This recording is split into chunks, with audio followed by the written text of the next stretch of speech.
Blog Talk Radio. I'll take the night, I'll take the night, I'll take the night, I'll take the night, I'll take the night, I'll take the night, I'll take the night, I'll take the night. 'Cause you have a heart that's divine, deserving you all, girl, you're mine. Eternity's ours, yeah, you're mine. We'll live a life, I'll take the night.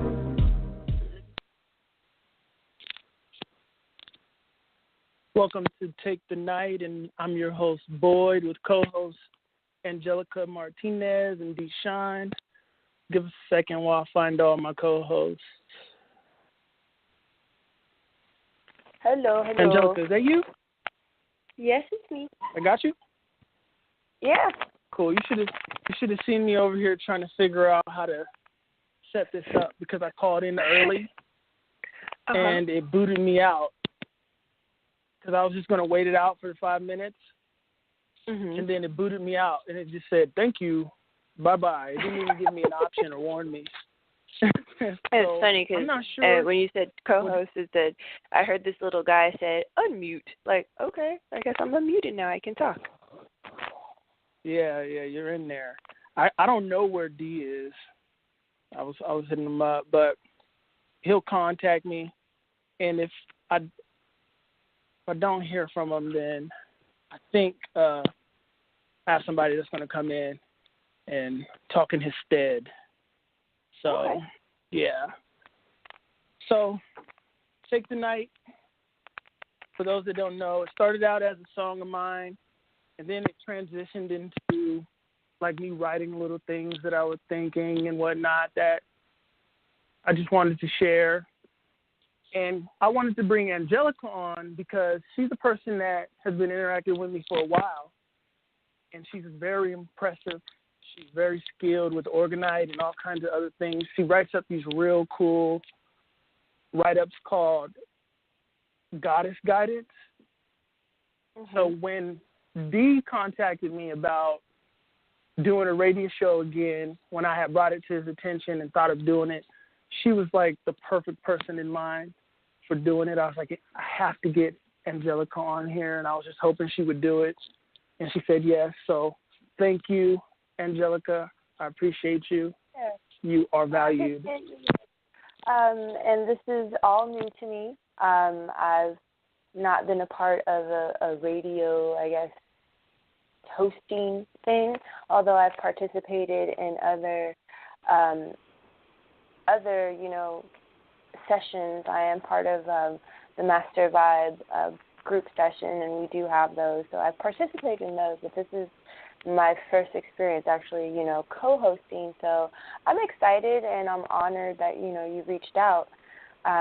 So yay! And Dee's in here now. Dee, you there? I unmuted him. I see his number. Dee. Yeah, I don't know what's going on there. Well, Dee is basically a person I've known ever since I was in middle school. He's a good friend and a friend of a good friend of mine. Am I still in the chat room? Still hear you. Okay, because it said host dropped. It was weird. Okay. He's a good friend of mine and a friend of a good friend of, he's the dad of a friend of mine, and I've known him since I was in middle school. And before I was awake, before my awakening to things of a deeper nature, he was always there and probing me with it. And, I wasn't always ready to hear it back then. And we talked from time to time, and I couldn't have picked a better person or wanted a better person to be involved with something like this than Dee. Are you in here now, Dee? It says he's in here, but I don't know what's going on with that. Okay. Well, tonight's topic is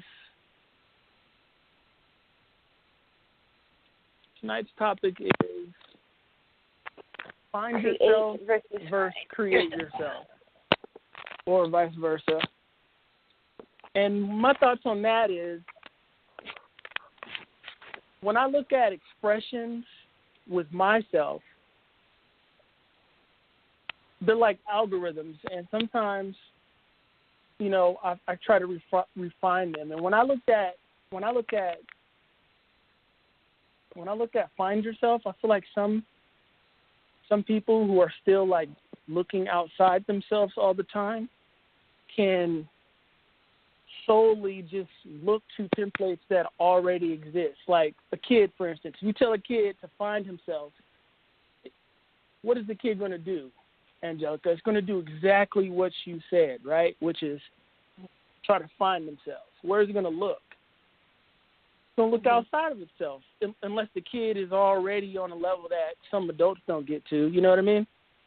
Mhm. So with myself, the way I see it is like, I came to terms with this later on. It's a better way to say it. It's saying the same thing. It's not like saying, I'm not saying Find Yourself is bad or it doesn't work. It may work for some, saying that. But when you say create yourself, it gives you more freedom. There's less box. You free yourself up. Because now you know, okay, I can basically take from here, take from there, whatever's inside of me that I naturally possess, it's okay to run with that because I'm creating myself. Rather than looking at templates that already exist in the world, whether it be an idol or something like that, or things that society has raised up as okay to be, you find yourself with limitations. Because I know me personally, I'm a multi-dimensional kind of individual. Like, I like things that stem from one side of the spectrum all the way to the other side. So something like Find Yourself with me, I would never find anybody that embodies who I am. How do you feel about that, Angelica, what I'm saying? What's your insight on that? Well, for me, when you say create yourself, that means, you know, you're making something. You know, you're putting things together. Whereas to find, you know, you're searching, you're looking. So it is, for me, it's like to create something is like I'm using the things that I already have, you know, or things that are close or that I'm used to dealing with. Whereas finding, I'm looking for something that I don't even really have an idea exactly what I'm looking for, but I know I'm looking for something. So there is that difference, you know. If you do tell somebody go find themselves, it's like, yes, they're going to be like, what am I really looking for? Is it something that is outside, or is it something that is inside of me? So it can be confusing in that sense, where, you know, when you tell people to find yourself. So it's like you really kind of have to be specific. And now, you know, we're getting into a time where people are searching, they are looking to find themselves, or you know, really dive deeper into what the more of this reality is. And then, you know, we get into the create yourself. Now, because creating yourself gives like clarity, you know what I mean? It gives clarity to what you should be doing. Yeah, and it's like when you actually figure out who you are, when you find yourself, you know, the real, you know, or you awaken to who you really are, then you start to create that in your reality. And it makes it so much easier because you know you. You know that, you know, I like to do this, and this is, you know, what I'm good at. And, you know, I'm really here to open people up about X, Y, and Z. You know, but first you really have to know who you are. You know, you can't use all these, you know, or what you were saying about templates and idols. It's like those are good examples. You know, they are good, you know, I guess you can say guide points to really tune into or find who you really are. And if someone tells you to find yourself, like we hear, because you hear this a lot, right? I know I heard it growing up, find yourself. And all you know if all you know is to look at what's already existing, you may abandon aspects of yourself that are valuable to you that you don't see represented outside of you. Therefore, you kind of miss out on what you probably are a master at or what you can be a master at, because you're judging yourself to what already exists, because you're finding, right? You're not creating. You see, you're finding yourself, if you use that term only. So you can you'll start saying, wait, no, I've never seen that before. Let me not do that because I don't want to be weird, right? So create yourself. It frees you up. It's like, it's okay. It's okay, because if you think about it, anybody who you find interesting has some kind of like thing to them that's alternative to what you're used to. So that's a person that over time has figured out who they are, what they embody, and they ran with it. They became comfortable with it. But the only way you can be comfortable with yourself is if you know it's okay to just be you and take aspects. I mean, you can see something outside of yourself, just like it's like ingredients when you're making like gumbo or something like that, right? Yeah. The ingredients in the realm are these things you see. You're supposed to take a little from there, a little from there, a little from here, and add that to what you already are and use it to build on what you already are, because that's how you become who you are supposed to be. You know what I mean? Instead of being stuck into, because a lot of times I notice there's a lot of being stuck into cultural boxes, ethnic boxes. Like people get stuck in these boxes. Like, I can't do that because culturally this is what we do. You know what I mean? Mm-hmm. And then that's holding you back. Yeah, and it goes. But you also do have to understand that with understanding who you are and your being, there are certain limitations. Like you mentioned, culture and things like that. For me, being a woman, it's like I'm already told that I can't do certain things because I'm a woman. And it's like, well, that kind of sucks, but it's true in a sense. It's like I'm not as strong as a man. It's like I may be able, it's like I know I could probably lift like 80 pounds, but you trying to tell me to lift like 360, it's like, you trying to kill me, So it's understanding who you are. You may be able to create something that can lift. Yeah, exactly. Within your own boundaries. It's like within your own boundaries. But when you realize, your own boundaries, you can actually figure out solutions or other ways of approaching them to surpass that. And that's what I was saying. You can create something that can lift like a man. You know what I mean? Yeah. Yeah. But then so either way, you're going to be able to lift like a man. Yeah, but you can't have a baby. You can't do that. No. And those are things. But it's like you are still a part of that process. It's that whole balance. You can't do one without the other. The other wouldn't exist or be done without the part. So understanding, how things balance out in the end and how things are created is very important. So, it's not really, it's about understanding certain things and then moving past them or accepting like, okay, well, I can't or I'm unable to do this, but I can do this in lieu of. So, it's all a part of growth and really, like you say, understanding who you are and creating that in your reality so that you can continue to figure out who you are and what you're supposed to be doing here in this reality at this time. Because it is a very, very, transitional time right now. For real. And another thing, when someone's trying to figure out who they are, how can they if they're always looking outside of themselves? How can you have, if you don't take the time to kind of shut out everything outside yourself and know it's okay to create yourself. That's why I feel like your limitations, but I feel like you tell like I'll tell my kids when I have kids, okay, look, in life, create yourself. It's okay. Whatever it is that you're feeling, run with it. But clearly know your limitations when it comes to, like, let's say if I'm talking to my daughter, you know, and they're not letting women in the NFL yet, just to throw out an example, you know, yeah, no, you can't be in the NFL because they're not letting you yet, you know. But in a sense, I mean it like saying create yourself, because then, you know, they have like a blank slate, like it's a blank canvas in a sense.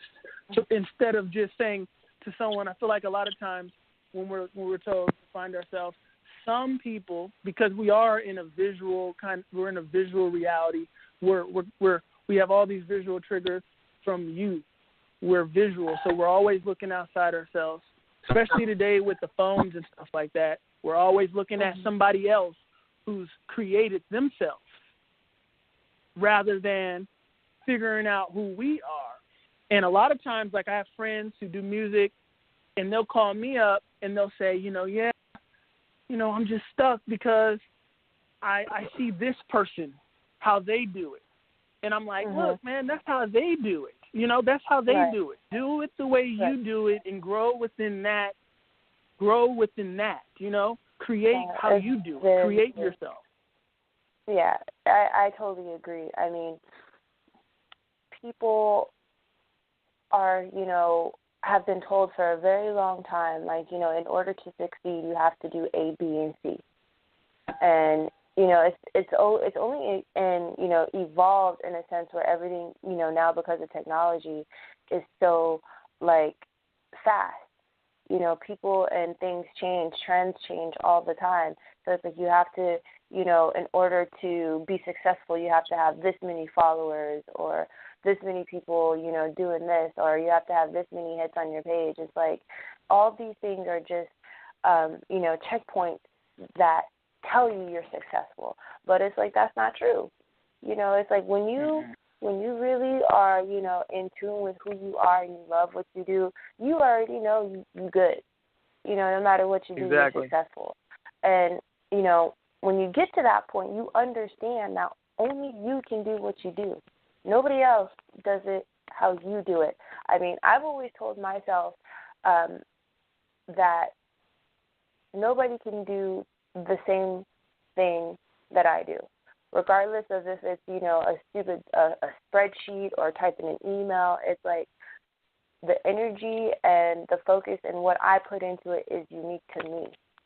And, nobody else can do that. And it's true. And it's like people have to accept their own uniqueness, and they are scared of that, because they've been told, you have to be normal. You have to, do what everybody else does. And anybody who is outside of what the society deems as normal is weird. They're strange, they're weird, they're just cuckoo for Cocoa Puffs. They don't fit in. And it's like you'll be an outcast maybe. Yeah, exactly. Yeah, I'm saying that. You'll be an outcast. But when you understand that. Is that D? Yes, I'm here. Hey, yay! Finally got you in here. How you doing? Just fine. I was just, I'll say, let me let you know I'm on the line. But I'm enjoying the conversation for the moment, so continue. Okay.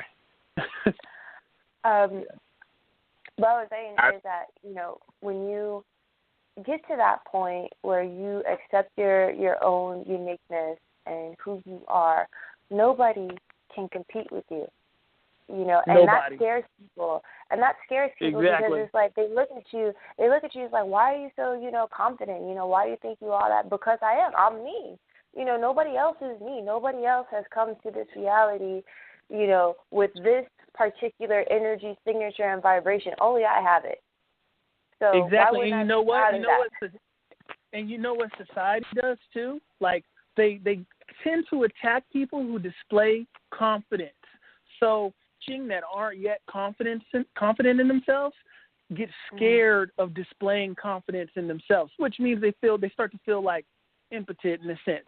Like when you see someone displaying confidence, people are naturally getting trained by the way the media or others kind of react to it to fall back on that because they don't want to be seen as conceited or too brazen or something like that, when ultimately people who are displaying confidence, they're not really trying to offend you. It only offends you if you don't have confidence in yourself, because when someone displays confidence to me, I get energized by it. I'm like, oh yeah, that's what I'm talking about. It gives me the power to continue my plight, because I'm like, that's what I'm talking about. Instead of saying, man, who does that person think they are? They feel like they can do that. You know, a lot of times when certain people say things in the realm, they're like, how can he compare himself to that person? How can he do that? It's like, he can. Why can't she? Why can't he feel this way about themselves? Because that feeling is what's going to give you the strength to continue to push forward. If you don't feel like you're good or you can, how can you? Mm-hmm. And that's really, and that's really important is, knowing who you are and believing who you are and trusting that. A lot of people don't do that. They don't trust and believe in themselves like they actually deserve to say, like, I'm the greatest at this. I'm the only one that can do this. They feel like that is wrong to believe that and to, express that. And it's like, no, that is your power. That is, what really keeps it going. It's like, I know I can do this. I'm the only one that can do this, and I'm the best at this. So I'm going to continue to do that and not let anybody, say any different, because I know who I am and I know what I'm supposed to do. So exactly. It's really, it's really sad that people don't believe in themselves, and trust that, that they are unique and powerful in whatever they choose to do. They just have to figure it out. Especially now, like no one's telling them. No one's telling them. Yeah. No one's telling you. If no one's telling you that you can feel this way about yourself, and everything you see is showing you that you should feel the contrary, then most people are going to run with that. It takes something in certain people that feel like they can do whatever they put their mind to. And I believe anybody can do anything. Like, whenever I share something I've created and someone says, I wish I can do that, I'm like, you can't.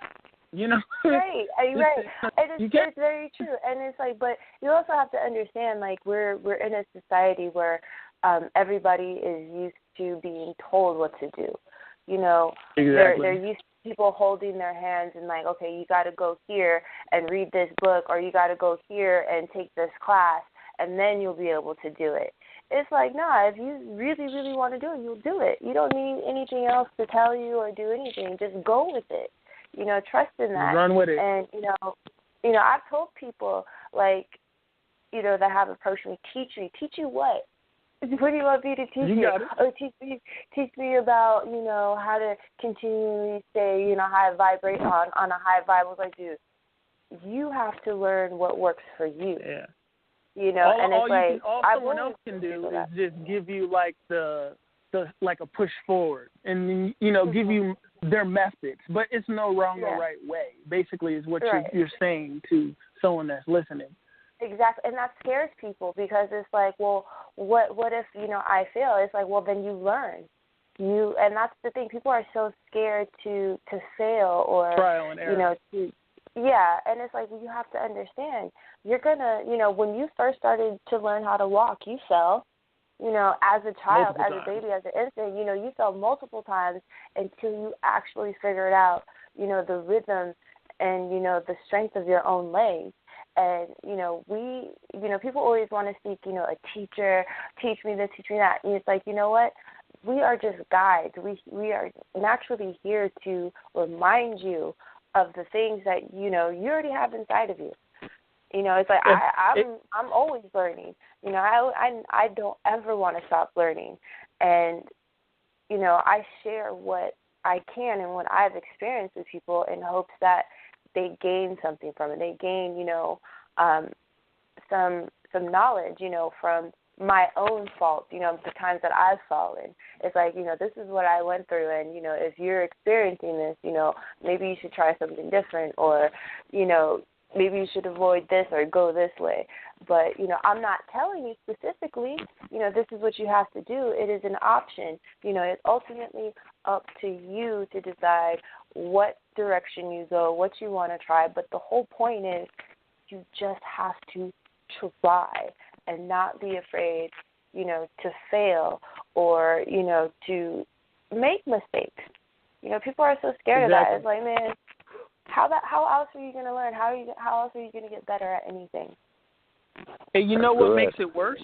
I feel like today people can kind of be more scared than normal with this whole meme culture, because you mess up in public, you're going to be on a meme or something, and people are going to make fun of you. See?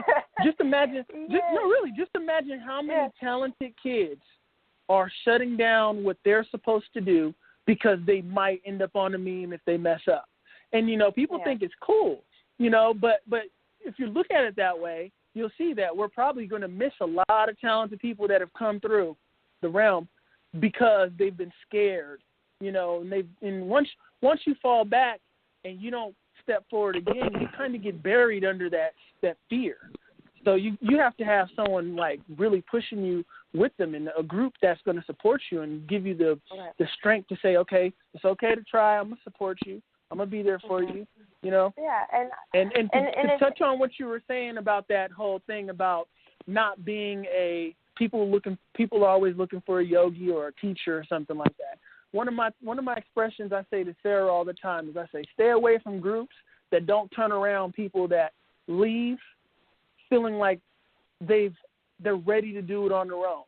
Like if I'm going to a group and it's the same people all the time and everybody just keeps coming through, what that is showing you is nobody is getting the strength to go out on their own.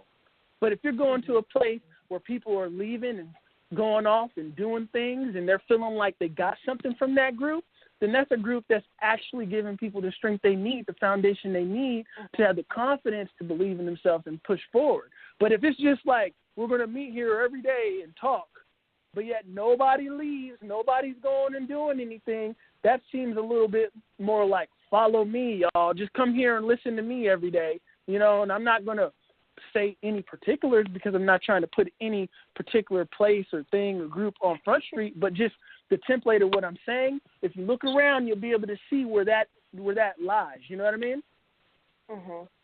And that's the thing. People is like, aren't coming out. Yeah, and I agree with that. You know, you do. Hold on, I gotta sneeze. Excuse me. Excuse me again. When you do find a group of people, or I like to say, you know, your soul tribe, you know, your people that you know are always going to support you and be there for you, you know, they do actually encourage you to go out and, you know, be on your own. They don't want you to, you know, be stuck in the same place. If they do, then yeah, something is wrong. It's like, nah, I don't want you to be coming back to me all the time. It's like, no. They want you to come back if there's the monetary system involved. If there's a monetary system involved, then it's going to be like, come back here. We're going to give you just enough to keep you feeling like okay until next time. You know? Yes, and that's you know, you start to see that for what it is, and that's why people are looking or wanting, you know, to understand that more. It's like, you know, they go to these gurus and they give them like these little bits. Like I know I ran into somebody who said they paid somebody $200 to teach them how to do tarot, and I'm like, are you kidding me? Like I was like, whoa. I was like, whoa. Like you no. That and then like they explained to me like the tarot work with your energies. Yeah, and that's the thing. I was like, you know, they told them like some basic, you know, a basic spread, and you know, just do this, do that, and you know, read this, read that. It's like, and she felt like she didn't get anything. I was like, well, of course, you know, that tarot is reading energy. You know, it's like whatever you ask, you know, that is being put out, and then you're getting the answer via the cards and the energy. That's how you read it, and the only way that you can actually understand that and get in tune with that is by doing it consistently. And that's exactly what I told her. I was like, first, you know, she told me, she's like, oh, the person told me to do like a 5-card pool. I was like, whoa, that's a little too much. I was like, you know, you should just start off as baby steps. It's like you ask one question, pull one card, so that you can get a feel of, you know, what it feels like. You ask a question and get the answer, and then interpret that card, and then take it with you throughout the day and see how that, you know, how that card actually has come through to you for that day. So then you get used to that. Then you can start pulling, more cards to get more in-depth and get more information. And I was just like, I can't believe that people are doing that. They're charging for things that are, openly free. And it just baffles me. And it's really sad, like how, one, people are, after monetary value. A lot Angelica, of it has to do with, Let's.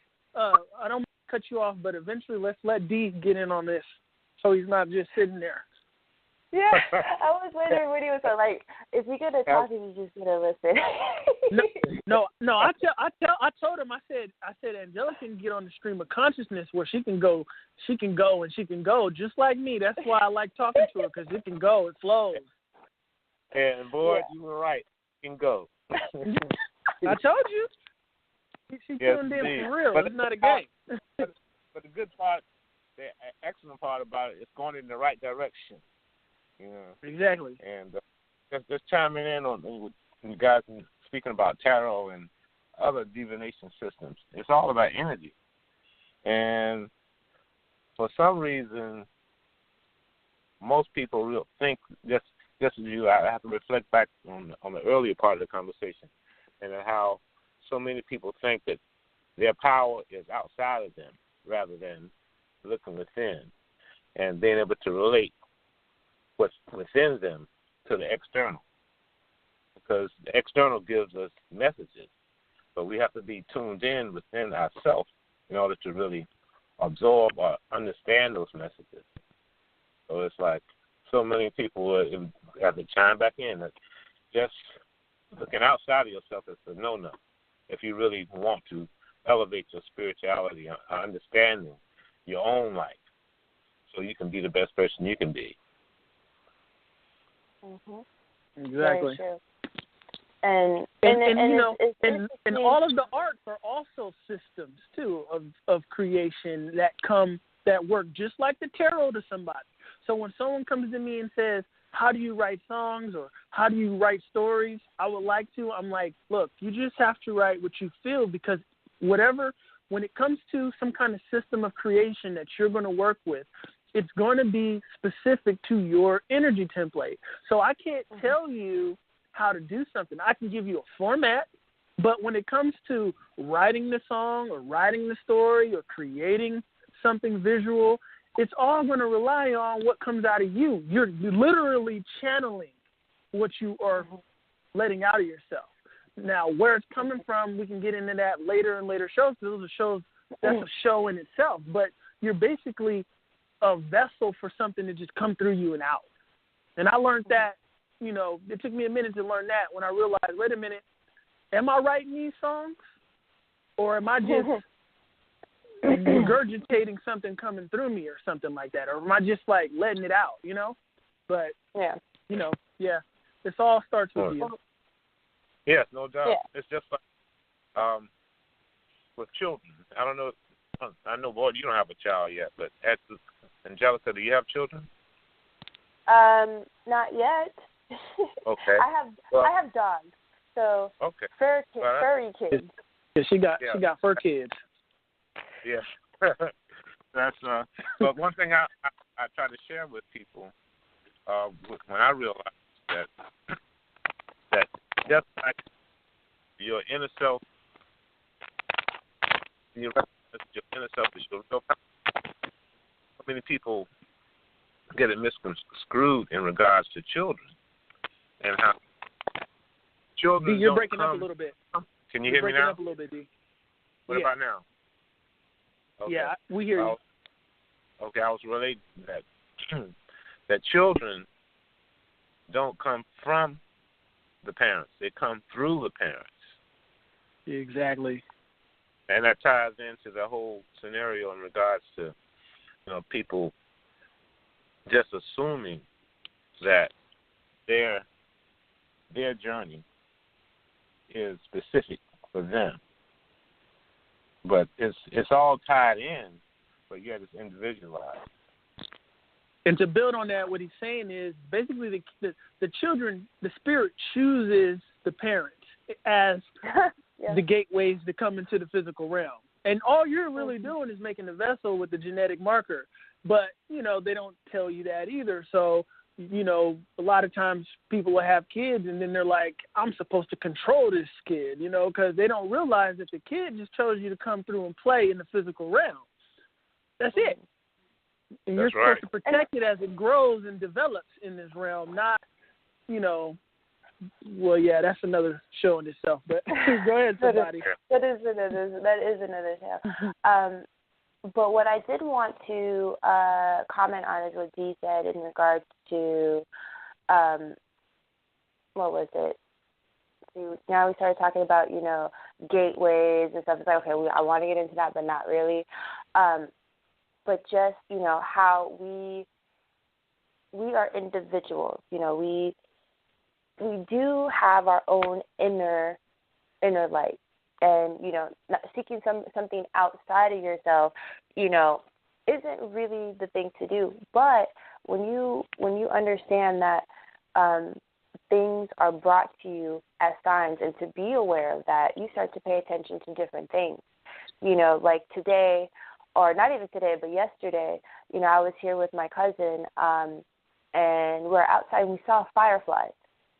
And fireflies to me, symbolize inner knowledge and inner light, and being able to shine your light individually, So there are things that are outside that give us meaning, but it's different for everybody. And, it's up to that individual person to find what it means to them. Because a lot of the times people do ask, well, how am I supposed to know what this means? Like, you just have to pay attention. What are you drawn to? What are the things that, are constantly coming to you that you notice? And, it's up to you to take that a step further and see what it means, and how that connects to you and your individual vibration or energy, and how you can use that. I know that, tarot is just one. Music, or art, all kinds of different forms of expressions, are unique to everybody. It's just about what they do with it. And I know that when I started to do or create Oregon, I looked at a lot of different, Oregon creators, and things that they made. And it's like, for me, it's like, I didn't want to be like any of them. And it's like, I knew that whatever I did was going to be different, because my methods and the materials that I use are different. So, it was interesting that, when I did do it, I even got like somebody trying to, correct me on, what I'm supposed to be doing. Like, this is the way that you're supposed to do it for it to be effective, and you're supposed to use this much, material. And it's like, and I totally told them, I was like, look, whatever works for you works for you. This is my expression. This is my interpretation of the information that I received. So I did my research. I looked up, different things, and looked at videos on, how to create it. I asked, my goddess Mari, who is the person who inspired me to do it, I didn't ask her how she did it. I asked, what did I ask her? I think I asked her, like, I want to stop you for a minute. Is this the right residence? I want to stop you for a minute and go and touch on that whole thing with the fireflies, because, there may be someone listening that doesn't understand the concept of everything that you see has a story to tell for you. And what she's saying is, she's talking about animal and insect totems, in a sense. That every time you see something, an animal that crosses your path, just imagine you see a rabbit run by. There's somebody that didn't see that rabbit. You saw the rabbit. There's someone that didn't see it. So if you start to look into animal totems and insect totems, you'll understand that everything that manifests in the realm is basically telling you something about yourself or your past and your journey. So when she said that. It's the same thing. It's the same thing with numbers too. A lot of people have been talking about numerology, like 111, 444, 333, and it's like all these are codes. They are codes specifically to each individual that will trigger something within them, to go a certain way. But like I said, it's up to that person to figure out what it is and go with it. But they don't know. If they don't know that, though, they're just going to be like, I keep seeing 111. So we got to, we got to kind of say, when you see the firefly, or you see something, because I do it a lot too, like with my mother or someone else. If they keep seeing something, I say, go look at the animal totem and see what it's saying to you. You know what I mean? Because not everybody's going to be quite there yet. So you gotta kind of just throw them a little something every once in a while. But and they have to choose. They have to choose to either look into it themselves or not look into it. It's up to them from that moment on. Once you throw them the little gem. And I agree with that. And for me, it's like I always give them like the actual site. I don't give them like the individual animal, because they may have been seeing one or two different things. So I give them, places that I've used or sites that I've used and things and stuff like that, as reference. And it's very true. It's up to them to take that step and do the research. The saying, you can lead a horse to water, but you can't make them drink it. And sometimes it's hard for people, especially for us individuals who really want others to realize their own power, to let others go on their path. It's like whatever they're supposed to do, they're supposed to do. I can't control or make them do anything. I was or be there with you step by step. It's like I can't hold your hand. Right. It's like it's up to you ultimately to take the steps, to get to where you need to go, to figure out why you are here. Actually, not why you're here, but who you are and why you came here. Well, they'll get a little bit of all of that in it all. They'll figure out why they're here once they get on that. They'll find out all of that kind of stuff. Yeah. It's time. It becomes clear though, because I for a moment I had, because I can be honest and say I had put myself in boxes earlier on in life, and once I started to read, because I read everything, I started to say, wait a minute, I do some of this naturally, or I see this all the time. And when someone says something and it catches and it seems interesting to me, I don't say that's weird, or that's that. I look into it myself and find a book. So I probably heard someone mention animal totems and said, what's that? And then I looked into it myself.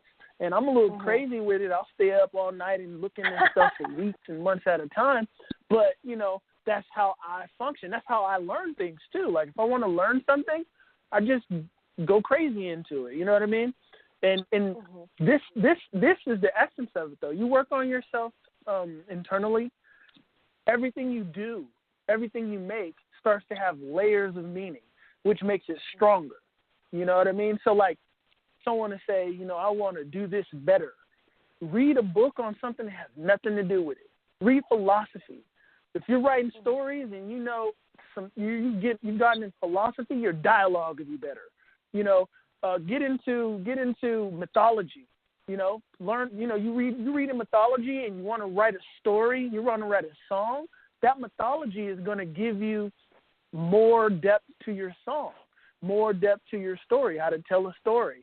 How things. How to give it some kind of extra meaning to it, because the stories just keep getting told over and over and over again. But then when you start looking at mythology at another level, you realize mythology is talking about the spirit archetypes that keep manifesting on the realm.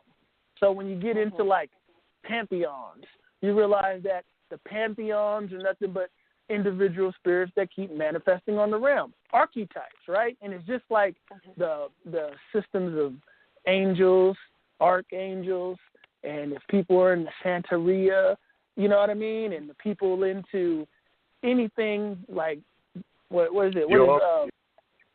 Yoruba, exactly. I was thinking of Oshun. Oshun popped in my mind, but I couldn't remember the title of the whole pantheon. You know what I mean? Yeah. But yeah, and that's what it's about. It's about the archetypes that exist. So if you have some kind of interest in, it's like I was telling D something about like some kind of something about a spirit archetype that I kept seeing pop up for me, and I think it was Dionysus. I realized that Dionysus has some things that he deals with when it comes to music, and my spirit was calling for red wine, and I don't drink often, and I was like, okay, why do I want red wine? And then I said, okay, so my spirit wheels turned, and now that spirit that likes to drink red wine is here. Let me go ahead on and drink some red wine and see what comes out of it, because you start to realize that life becomes creation. Like everything you do in life is setting you up to make something. It could be everything. So like it goes back to what we were speaking about earlier. Like we chose the people and the parents to come here. And then when you get deeper, you start to understand we set everything up. We made these agreements with certain people and certain beings to meet at a certain point, to help us, do certain things. It's like when you understand that you planned everything out and you are on the path, but it's ultimately, a choice, because that's why people keep on, I guess you can say getting certain signs, getting certain things, or repeating certain experiences in their lives because they're not ready for that next level yet, or that path that they've already created. It's like, okay, when are you going to be ready? Because it's still here. We keep on giving you these signs, to help you get out of the situation, or to be better. But, some people just aren't ready. But we create everything. We've planned this all out. And it's like the connections that we have to everybody, and even to what you're speaking about, these archetypes and these ancient or mythological beings that keep on manifesting. It's like we are them, they are us. And exactly. when we understand that, we can access that energy and use it, because it's like we've been them and they have been us. That's why we are drawn to them. That's why it's like certain things feel so natural and so easy to us when we do them. And it gets really deep, but it's all part of the bigger plan that we've all come together for. And you're not just one, two. You might just be someone that's a multitude of these archetype energies, because remember, they all split from the whole. So you're basically putting them back together again. That's very true. And then when you actually understand like how DNA works, and that you've been these things before, and you're all connected, it's like you have access. It's like for me, it's like I've been many things and many people. It's like I feel that because I feel so connected and so drawn to so many things. And it's like, yep, exactly. That's me. Yep, that's me too. Yeah, I've been that. And when you get to that point and you understand that I have been every single individual thing on this planet and everything is me, it is the realization that you are energy. Energy is infinite. Energy is everything. So you, therefore, are everything, and everything is you. So how can you not say that, I was, this goddess back in this time, or I was a queen of this, or, I was a peasant, back in Europe. It's like all those things you happen. It's like, even in the movie, I think it was Lucy, how she was able to just go back in time and see these different things and access all these different. That was DNA. That was a DNA. That was the that DNA. they showed you visually. Exactly. And it's like, when you understand that, when you crack open your DNA, it's like you have access to all these things because all these things are already within you. You just have to, continue your path to get even deeper and crack open these different parts or awaken these different parts within you.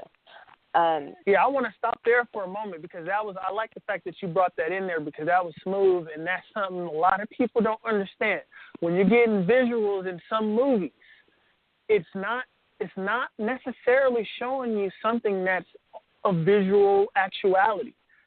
They're just showing you the representation of something that's actually deeper than that. It could be a genetic thing. So a lot of the times when you're talking to the ancestors, as a lot of people like to say, it's through the DNA.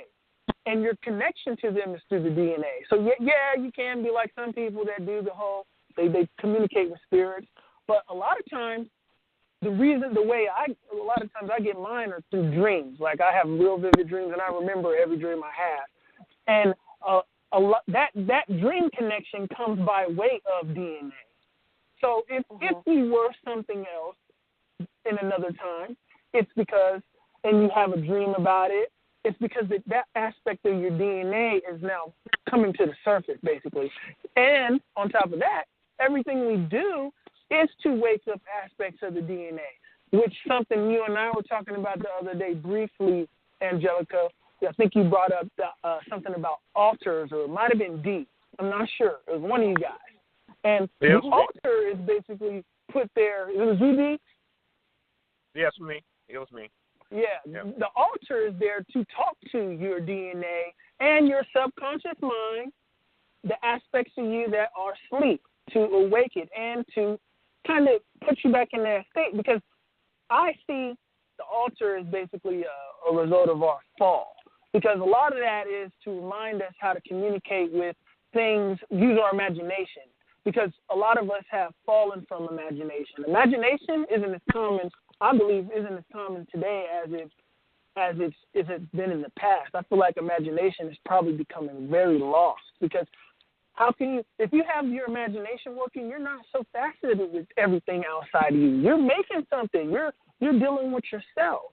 But yeah, the DNA, everything we do, the altars, and when you see something, it's talking to your DNA and your subconscious. Because once you get to the subconscious, then you start waking up those past lives that Angelica's talking about. Those you communicate with those through the subconscious mind. You see? So, yeah. And we'll probably do shows on how to communicate with the subconscious mind at a later time. But basically, she's on it with that. Yeah. Do you got anything to say? Appreciate it. That is, yeah, it's all good. It sounds like I'm listening to myself. Yeah, so this is very, very intriguing. And I'll make sure I'll segue more into the conversation our next go round. But it's been a point. And to people listening, as we get comfortable with the whole blog talk thing, things will flow more easy, and our symmetry between this whole Trinity thing we're doing, how we feel each other's energy out, will get better in terms of how we kind of feed off of each other and come in and come out and all that kind of stuff. But we'll figure it out. Yeah. No doubt. We'll figure it out. Well, now, I didn't mention. I want to. Oh, go ahead, D. I was about to say that I really appreciate the balance we have here with Angelica and you and I. You know, like it's the balance is going to be. You know, yeah, I told you I need that female energy involved. Yeah. And she's excellent. Well, thank you guys. Thank you. Like I said, this is my first time, being involved in something like this, and it's just like having a conversation, like me and Boy just talking normal, and now it's like bringing in, D. It's like, I feel you. I see you. We're on the same length. Yeah, this is gonna be good. I agree, and I'm excited, for this journey and to see, all the things that we talk about, all the people, helping people, really kind of just deal with certain things, that they don't normally hear, because I'm pretty sure you don't really hear about people talking about DNA and cracking open, to see your past lives and, all that stuff. So I'm excited. I really am. And, I'm thankful for you guys. I'm thankful for you, too.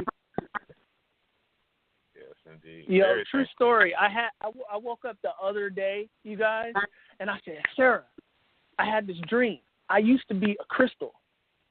Because real talk. In the dream, I was in a cave. I was in a crystal. I was part of some kind of like crystal inside of a cave, and I remember being cut and saying, "Ow!" Like, damn, that hurt. You know, which drew me to come to like of course I know everything is alive, but it just made it all too real to me. I was like, wow, like that crystal says ouch.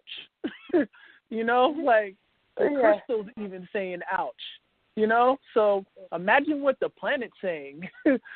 Right. You know, if the crystal's saying ouch, the planet's probably like, get these motherfuckers off of me.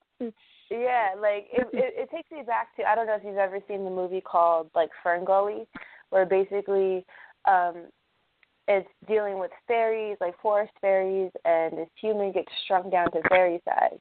And he goes, you know, and he's like carving the fairy chick's name in a tree, and she starts freaking out. And she's like, "What are you doing? You're hurting it." He's like, "What are you talking about?" And she's like, "Can't you feel its pain?"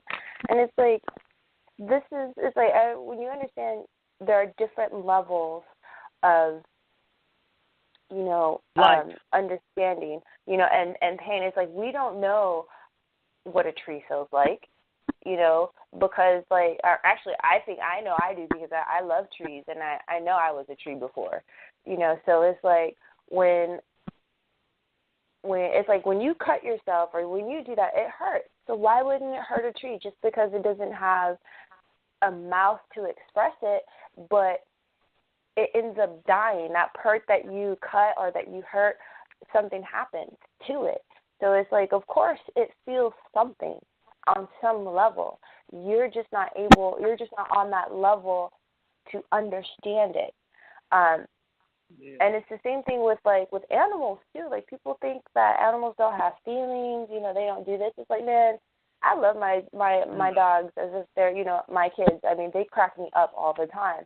You know, I can feel when they're sad. I can, you know, feel when they're happy, and I laugh when they dream.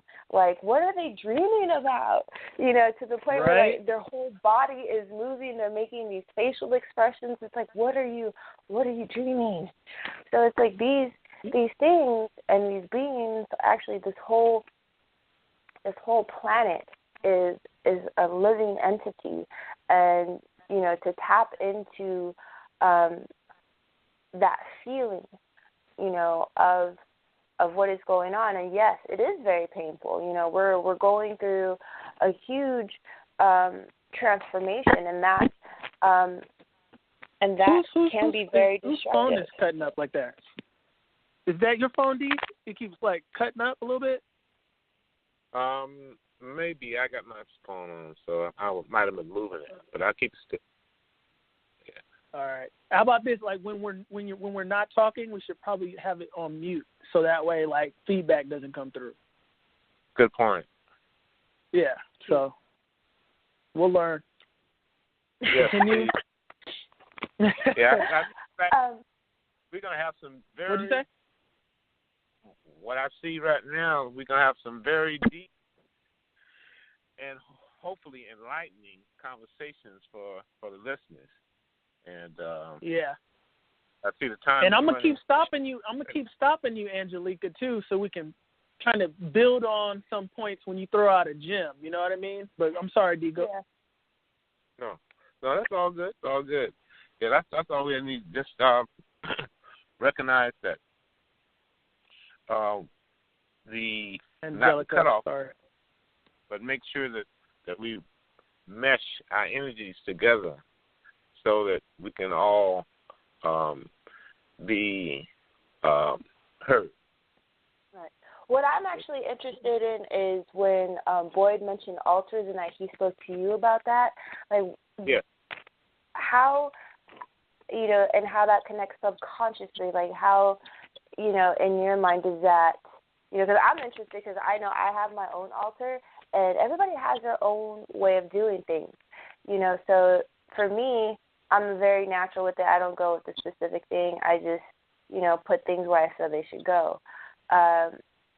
So how, you know, just kind of elaborate like how that connects to subconscious, altars and things of that nature? Well, from my study about altars, I recognize that, first of all, we recognize everything is energy. And energy can be neither destroyed or eliminated. It can be altered, right?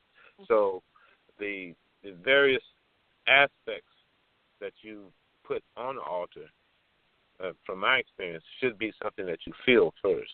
Somebody, if you want to put a picture on, make sure it's somebody that you felt close to before they made their transition. If there's a certain item that reminds you of some good times, you put that on the altar. If you have something that elevates your thought whenever you look at it, put that on your altar. But it's all based on feelings. And, of course, no one can tell you what you're feeling, so you have to feel for yourself and make sure you're comfortable with what you bring into your altar world. So there's no doubt. It's all, it has to be holistic, as they say. Holistic for you. I understand, and it makes sense, to put things that you are connected and drawn to, because it's like that kind of amplifies that connection to that specific thing or being, and we know that those good, loving energies are more powerful than those, low vibrating energies of sadness and anger and fear. So it makes sense to have those types of items on your altar, so that when you do communicate or, have your whatever rituals, it is only amplified by those loving, good, joyous feelings and energy. So that's great. Thank you. Thank you for that. Yeah, because then bottom line, if you look at the alternatives, you're going to get that too. So, life is real. That's if you put the negative out there, it's going to come to you too. Yeah. It's like it's just like with the society as a whole. It appears as though the time that we're in now, we're in the age of Aquarius, and the age of Aquarius, one of the major mantras is "I know," and leaving Pisces the mantra was "I believe." Now the "know" compared to "I believe," I'm really glad we're in this mode now, because to know, to be able to see the different levels if you choose to look. Mm-hmm. And that's really true. That's really true. Yeah, because we have to, we can. Go ahead. Well, I was just going to touch back on that altar thing. With the altar, you want to have some kind of intent too. Like the altar is going to help shift your consciousness, because a lot of times, we're talking about it, we're talking about what to put on it, but somebody may be listening to this and have no idea why they should put these things on their altar. So let's say if you're trying to manifest something in particular into your life, something as simple as happiness and joy, let's just keep it there. You want to put things on this altar that every time you see them, it gives you that feeling. That way, you can shift your consciousness and get back into that frequency where you're going to be productive, creative, and optimistic. Because if you look at life, if you really look at yourself, you realize you're experiencing everything that you feel. So when you're feeling like crap, you get everything that helps you feel like crap in life. That's when right. you like dwelling in things that make you feel like crap because you don't see it, because a lot of times I feel like some people like the drama. They don't understand. It makes them feel alive.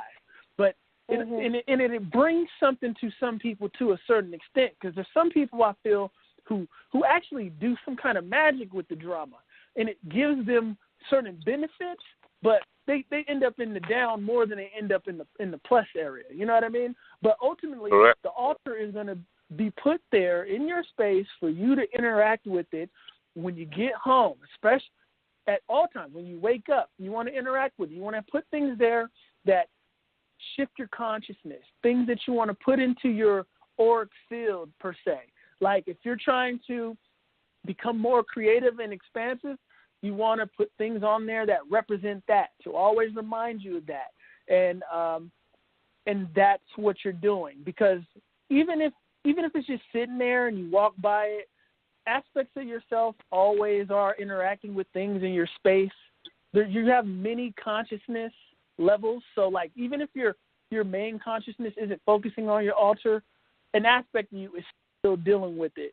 So, because sometimes we put things in places and we may not go to them for some time, and that's why I'm saying that.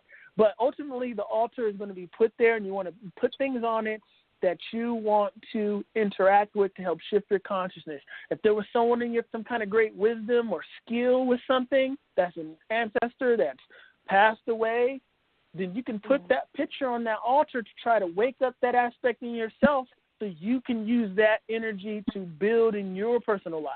So this is why you have an altar, so we can make sure those people who have never dealt with an altar know why we want you set up something like an altar. And if you have questions about something like that, you can contact one of us towards the end of the show. We'll be giving all our information, and you can contact somebody about that. And somebody, I'm sure, would be happy to assist you with putting that together and showing you. But ultimately, it's all with you. It's no wrong or right way. And Angelica's going to let you know about it, too, when it comes to that.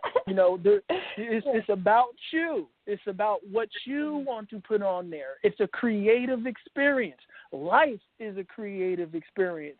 You're living it the way you – look, you came in dolo, you're going to go out dolo, So while you're here, you need to create and get in the habit of creating, because, a lot of times we get in the habit of just following on something. And then when you get to that point in your life, I see this a lot of times, where you want to step out and do something on your own. You don't even know how to think a lot of times. People, they don't know how to think when it comes to creating something from themselves, because they had no time with that frequency of creating something that comes from within. When you get to that point, we're going to help with that here. All we're here to do is to share our perspectives with intent to continue to grow with one another and help others grow. But ultimately, there is no wrong or right way. So we're going to throw something out there. You take it, gumbo with it. Basically, is the gist of it all. You do it your way. You put how much salt you want in it. Some people like more salt than others. And so that's how it boils down to. So yeah. That's right. Yes. Very well put, boy. Yeah, because somebody's listening and they're like, what the fuck is an altar? You know what I mean? Like, why would I even want to do that? And yeah, and it's interesting that you say that sometimes you put things, or I know for me, since I'm not in my space where my altar is, because I'm in Puerto Rico, I left my altar at my space at my mom's house. And, but I did take, all my gems. I always take my Oregon gems with me, which I usually put on my altar. But I took them with me, but I left certain items there, to keep it in, a very kind of grounded, protective, mode.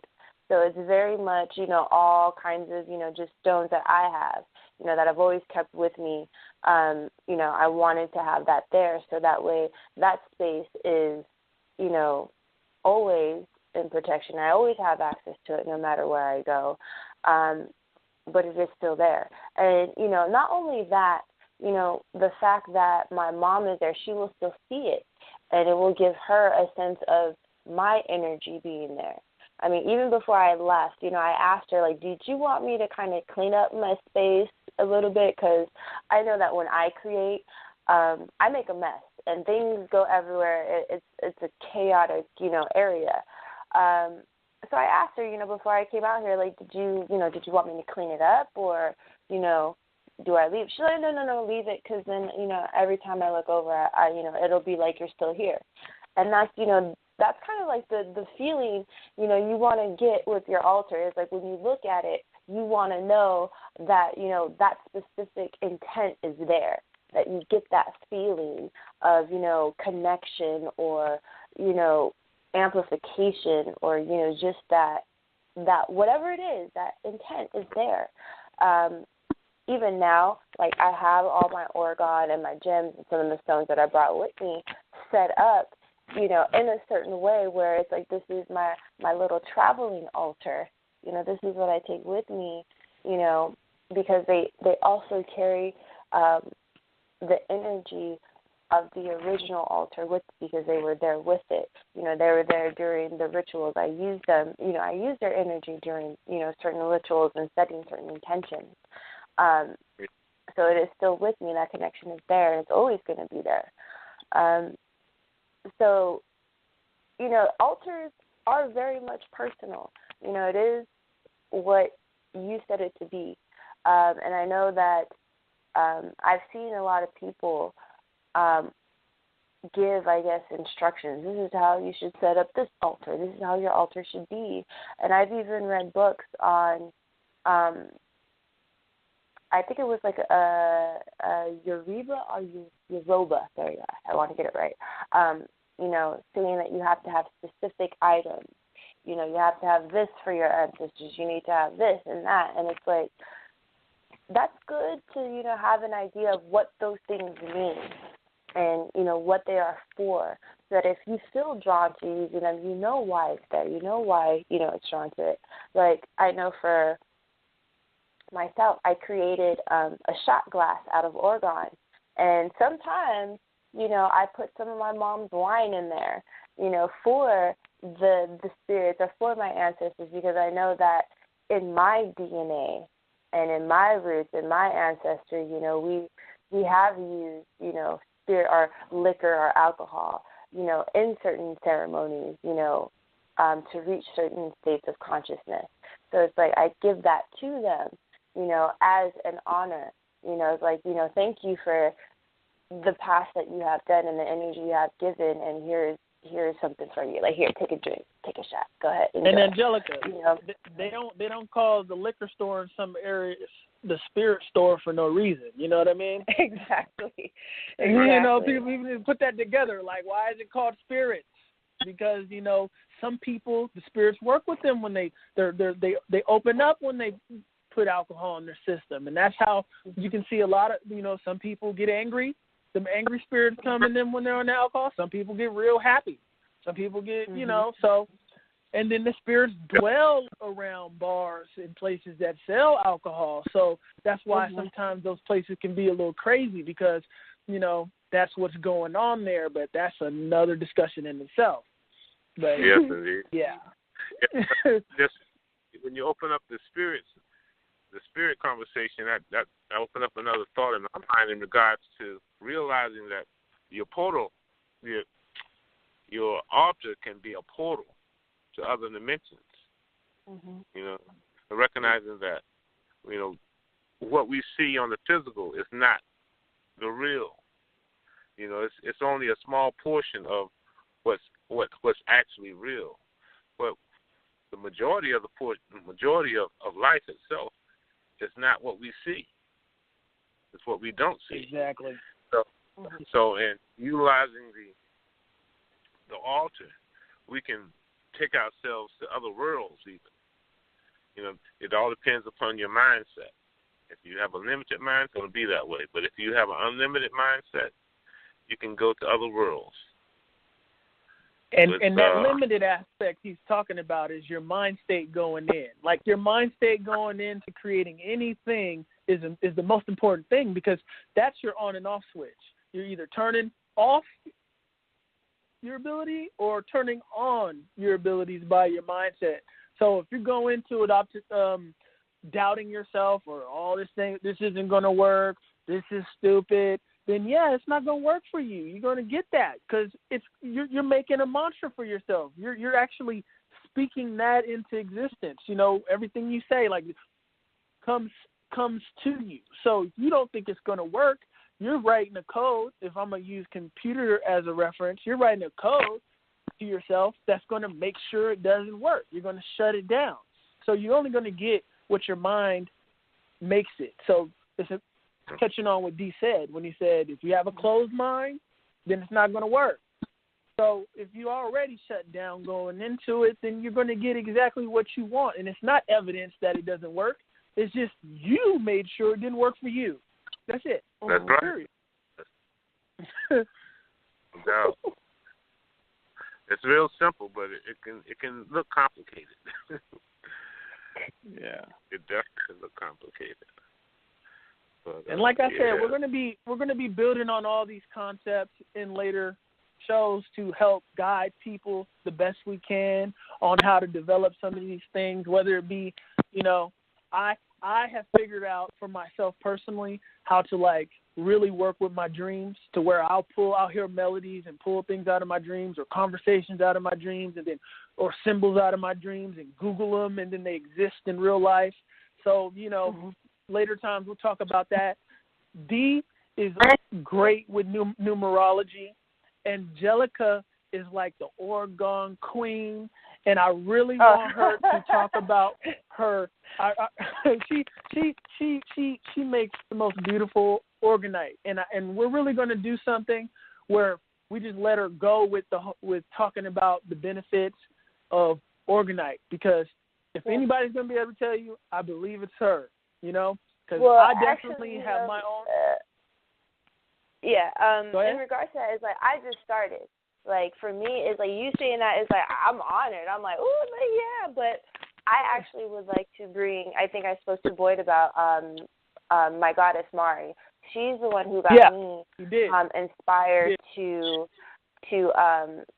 start creating Oregon, and she's the one that I always refer to as that's the Oregon goddess. Like, if you calling me a queen, she's the Oregon goddess. Like, that's who I can, who I go to reference and who gave me all the information that helped me. And, this is why I say, like, she's the goddess, because when I started, like I said, I didn't, ask her for her formula. She just said, make sure that you use layers. She didn't tell me you have to do it this way or this way.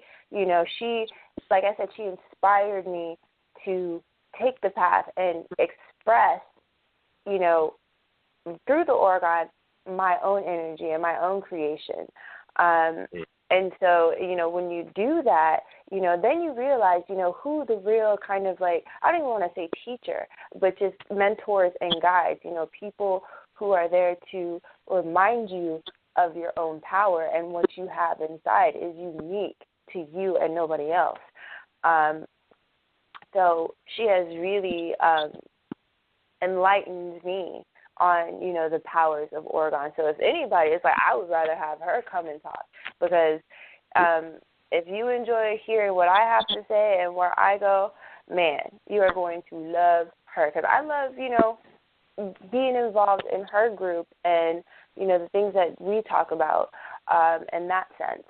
So, if anything, I'd love to bring her in. And I actually did speak to her and let her know about doing this. And she was excited, for me to be here and take this next step in my journey and in my expression.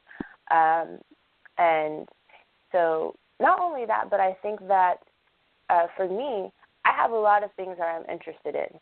It's not just Oregon. I love, stones and crystals, which is where I started, and hemp jewelry. That is, where I started out, and then it just evolved to the Oregon.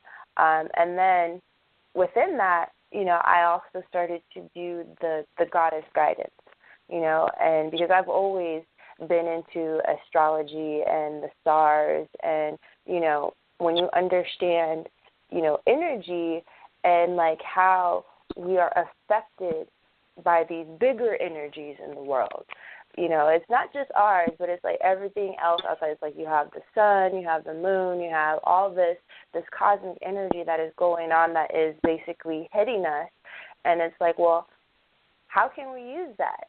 What does this mean? Because everything goes in cycles. I know that Dee mentioned we're in the age of Aquarius. It's like that's a cycle, you know, and it's like when you see these bigger cycles or these bigger circles, there's other circles within the circles that affect us. And on my journey, you know, I'm getting more into those things, and you know, it is a result of that creative freedom and finding out who I am, so that I can create, you know, these other expressions to help people on their journey to finding who they are and basically healing. Because a lot of people forget, you know, this is a healing process. You know, we've been, you know, attacked so much and, you know, brought down to such a low level, you know, that we don't, like I was saying before, we don't trust or believe in ourselves. You know, we've been told, no, you have to rely on something outside in order to make it work. And, you know, we are now realizing that that's not true, that we have to reprogram ourselves and, you know, heal all those things that we've been told that, you know, we're not good enough, you can't do this by yourself, you know, all these things, you know, to get to that point where we do believe in ourselves, you know, that we know we've got this, you know, no matter what I do, as long as I do it in love and in happiness, I'm going to be all right. That's right. Exactly. And we definitely want to have Mari on. So if she's willing to come on, we'll have her. Just let us know when, you know, and that'll be great.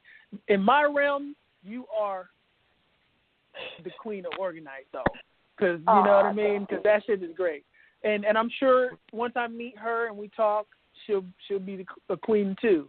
But I'm gonna talk about your organized, though. You know what I mean? Oh yeah. You know I am, and I was gonna get to the goddess guidance too. I want anyone who's listening, you should definitely hit her up, or she'll give out her email at the end of this. Everyone to give out their information and hit her up about getting that goddess guidance message every. What is it? How often do you do it? Well, right now, because I am here on the island, and you know, I know that I do have a good cellular signal, but I didn't bring my laptop, you know, which is what I use to type everything up, because this is my vacation. You know, this is my recharge from everything. So I really didn't plan on doing Goddess Guidance for the month of December. The last one I did, I believe I posted that I was going to do a live, which I did. So that was on like I believe the 5th. And I'm supposed to be coming back to the States on January 5th. That's the plan. So for a month, you're going to have to not get Goddess Guidance. You're going to have to miss it just for a little bit. But I do have, you know, all the past ones available. But, you know, I'm going to be still doing it here for myself so I can continue to the practice. I know that I've mentioned before, like, habitual ritual, you know, things that you do by habit become ritual. So, you know, this is something that I want to continue to grow and learn, so I have to keep on doing it. Even if, you know, I'm not sharing everything with everybody because of the whole power situation here and things like that, I can still do it. Let them know where you're at. I don't think you've said where you are. Yeah, I am actually in Puerto Rico. I am on the island, and I'm actually on the west side of the island. So I'm not in an area where it was heavily hit by the hurricanes, but it was still very much affected. So there's power like within the little town, you know, which is about like 2 miles away, but there is no power in like certain houses and certain things. There are people that do have generators and stuff like that. However, there is running water here. The gas does work, you know, so it's just no lights and no TV, and you know. So for me, I'm like, okay, well, I'm just going camping. Yeah. I mean, I'm cool. It's like that was the whole. I mean, like I said, my whole point in coming here was to recharge, because I've been doing a lot of growth, a lot of helping and learning throughout this whole year that, I feel very much like I needed to unplug from everything and to really because it drains you. It drains you sometimes. It'll drain you. It does. It really does. Yeah. And when you see, or when you actually can see and feel the difference in the vibration of a place, and it takes a lot. Like, being here, I'm like so excited just to lay out and go into the forest and like not hear the buzz of like air conditioners or the buzz of lights or the feeling of lights everywhere, and music playing everywhere, or cars going all the time. All that causes noise and static, and even having that much those many individuals in one place and having all that power and electricity is just, basically creating a cloud of energy. So it's hard to, as a being of, healing energy and love, to really kind of break through that, because it's all really kind of programmed. All that stuff is like, you have to do this, you have to do that. Everybody's in that mindset. So when you are not of that mindset, it does take a lot to process, because it's static too. It's a lot of static energy bombarding you, and it can mess up your aura if you don't know how to strengthen it. It'll get you sick. All that Wi-Fi hitting you, and then people certain like you and I were talking about, certain people amplify the static energy, and that shit comes stronger. Yeah, you got like human reverse organ energy walking around here. You know what I mean? Yeah, and it's interesting because it's like that's another reason why I started to do the organ, because it does, help with cleansing the space of those electrical, EMF waves, basically. And it's funny that you mentioned, static electricity, because before I left, my mom kept on getting shocked from the dogs. Like the dogs were shocking her. They were sending her, energy. And she kept on getting mad. She's like, you guys keep on shocking me. I was like, they're not shocking me. It's like, I love it. Like, give me your energy, you know. It was her polarity. Her polarity didn't match with them. No, it didn't. And it was because she was getting sick. And that's the thing about it. Like, she started to get a cold, and it's like her vibration was becoming really, really low to the point where, it wasn't staying in alignment with everybody else's in the house. Exactly. So yeah, this is my vacation retreat, recharge, in order to be ready for all the new stuff that's coming for 2018. I mean, all I brought really was books and some clothes and stuff. That was it. I brought art supplies, so I have some color pencils and things like that. But that's it. I just plan on kind of not doing anything. We got 30 minutes left, so I want you to give your information out and all that stuff, so anyone listening can get in touch with you and find you through the social media and all that. Oh, sure. You can actually find me on Facebook, Instagram, and Twitter under Serenity CMD. That's Serenity Charlie Michael David. And my email is angel@serenitycmd.com. But anywhere you go, you can, find my website, which is www.serenitycmd.com.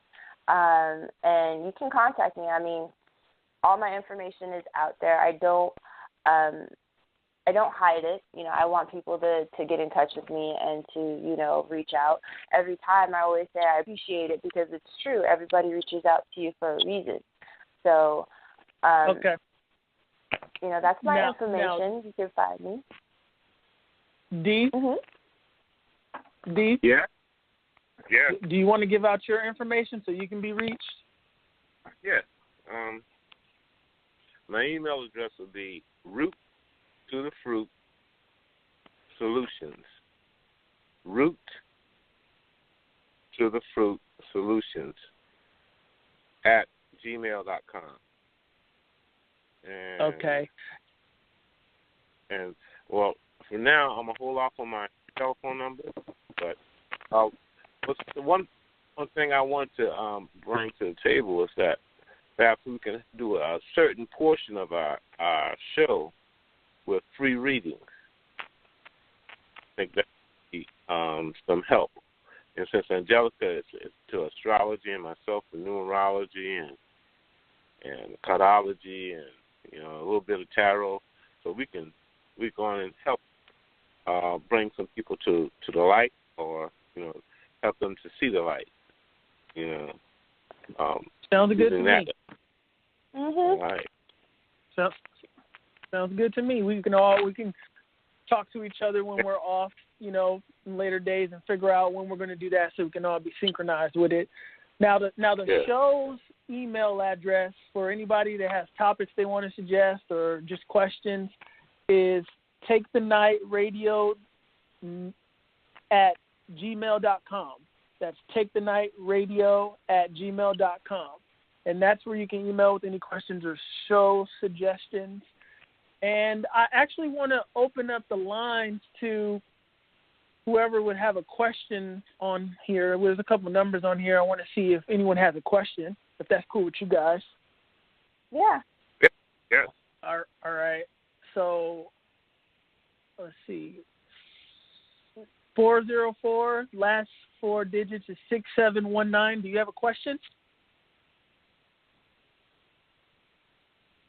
No, I don't. Okay, no question there.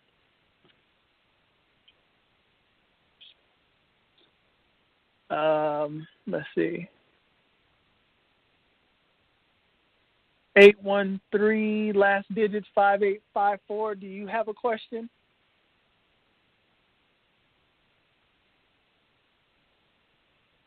Guess not. No. Well, that's fine then. So, as we keep going, maybe people will start asking questions. We're just flowing with this, having conversations like we do with one another. That's why I wanted to do this. I have great conversations with Dee, and I have great conversations with Angelica, and I was like, we should all do a radio show together, and it would be cool. Who's that? Okay, someone else is in here. Let me ask them if they have a question. 917, last four digits, 8292. Do you have a question? I just got on the phone. Okay. No question? Okay. I don't know what to ask. Okay, no question there. Well, yeah.